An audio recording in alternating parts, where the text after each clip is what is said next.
السلام علیکم. آپ دیکھ رہے ہیں پاکستان 24 نیوز. میں ہوں آپ کی ہوسٹ شمالہ خان. کراچی سے رپورٹ کر رہے ہیں کرائم رپورٹر عرفان شیخ.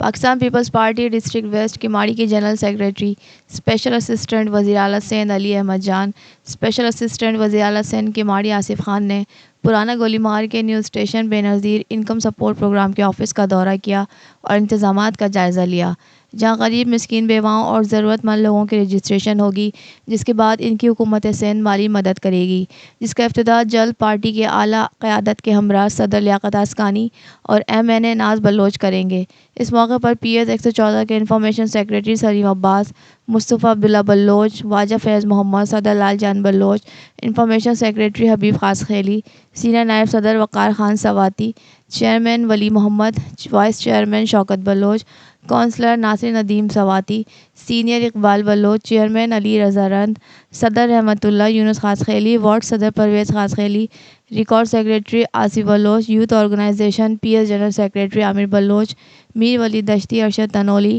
فراز جدگال، پرویز محمود، امیر گل، شراز اور دیگر کارکنان اور عہدیداران موجود تھے. ہمارے اسپیشل اسسٹنٹ محترم آصف خان صاحب، ہمارے UC کی تنظیم مکمل ہمارے ساتھ موجود ہے.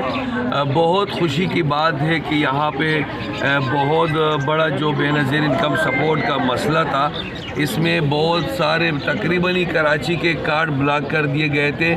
تو ماشاءاللہ میں چیئرمین بلاول بھٹو زرداری صاحب کا شکریہ ادا کرتا ہوں کہ اس وقت یہ ٹاؤن کا آفس بنا ہے، لیکن میری جو ہے منسٹر جو ہے شازیہ مری سے بات ہوئی ہے، انہوں نے ہر یونین کونسل پہ ہمیں بے نظیر انکم سپورٹ کے پروگرام کے لیے،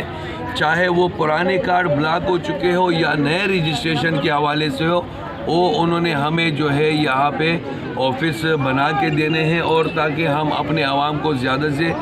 زیادہ سہولت دے سکے اور جو مستحقین ہیں ان کے کارڈ رجسٹر ہو اور ان کے دہلیز پہ ان کا حق ان کو پہنچے. تو اس میں ہماری تنظیم، ہمارے کارکنان ایک ایک جیالہ ہمارے ساتھ شانہ بشانہ موجود ہے، جو عوام کی خدمت میں لگے ہوئے ہیں. جس طریقے سے انہوں نے یہاں کیماڑی کو کلین سویپ کیا ہے، انشاءاللہ اسی طریقے سے ہم اپنے عوام کو جو ان کا حقوق ہے ان کے دہلیز پہ پہنچانے کی کوشش کریں گے، بلکہ پہنچائیں گے انشاءاللہ. اچھا، یہاں پہ معاون خصوصی وزیر اعلیٰ سندھ ڈسٹرکٹ کماڑی آصف خان بھی موجود ہیں، ان کی بھی رائے لیتے ہیں. آصف بھائی، جیسا ہمارے جنرل سیکرٹری اسپیشل اسسٹنٹ علی احمد جان صاحب نے باتیں کی ہے اور ہمارے منسٹر نے بھی، میں تو یہ کہوں گا گزشتہ 10-11 سالوں سے بینیفیشری کو یہاں سے پیسے مل رہے تھے بے نظیر انکم سپورٹ پروگرام کے، لیکن کچھ نااہل جو انگلی کے اشارے پہ آئے تھے، انہوں نے ہماری بہت سی بہنوں کے کارڈ بلاک کرا دیے تھے اور اپنا ایک پروگرام پیش کیا تھا. ایک مرتبہ پھر چیئرمین بلاول بھٹو زرداری صاحب نے ایک احسن اقدام اٹھایا اور وہ جو بلاک کارڈز تھے ان کو بھی کھلوانے کا اعلان کیا ہے، اور نئی رجسٹریشن بھی ہو رہی ہے، جو کہ یہاں پرانا گولی مار اس وقت ہم موجود ہیں یہاں پہ، اور ابھی کچھ دنوں میں یہاں کا